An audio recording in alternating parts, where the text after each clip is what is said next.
ধন্যবাদ আৰু অভিনন্দন আৰু কৃতজ্ঞতা জনাইছো। শ্ৰদ্ধা ৰাইজ, 2019 চনত এই দলংখনৰ নতুন এখন দলং 2 লেনযুক্ত দলঙৰ নিৰ্মাণৰ বাবে মই আধাৰশিলা স্থাপন কৰিছিলো।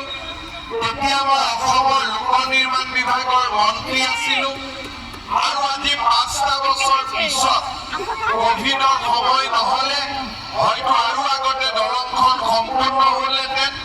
আজি 5টা বছৰ পিছত কপিলী নদীৰ ওপৰত আৰু এখন নতুন দলং নিৰ্মাণ কৰি কামপুৰ আৰু ব্ৰহ্মপুৰৰ ৰাইজক উপহাৰ দিবলৈ পাই সঁচাকৈয়ে আমি গৌৰৱ অনুভৱ কৰিছো। মই পুনৰ এবাৰ এই কাম বিধায়ক নহওঁতেই আৰম্ভ কৰাত মোক প্ৰেৰণা জনোৱা আৰু আজি এই গোটেই কামটো আপোনালোকৰ বাবে সম্পূৰ্ণ কৰা ব্ৰহ্মপুৰ সমষ্টিৰ বিধায়ক জিতু গোস্বামী ডাঙৰীয়াক বহুত বহুত ধন্যবাদ আৰু কৃতজ্ঞতা জনাইছো।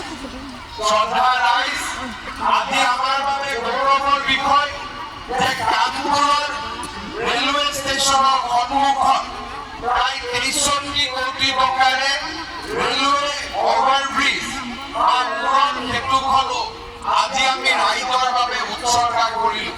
কপিলী নদীৰ ওপৰত নতুন দলং আৰু কামপুৰৰ ৰেলৱে লাইনৰ ওপৰত ৰেল গেটৰ ওপৰত ৰেলৱে অভাৰব্ৰিজ, তাৰ লগতে অসমমালাত নিৰ্মাণ হৈ থকা নতুন ৰাস্তা, এই গোটেই আঁচনিবিলাকে আজি কামপুৰৰ জীৱনলৈ এক ভাবিব নোৱাৰা পৰিৱৰ্তন আহিছে।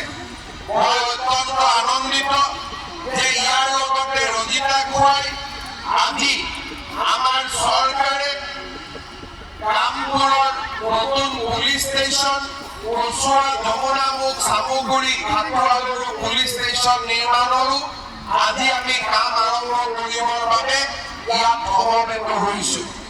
মই আৰু আনন্দিত যে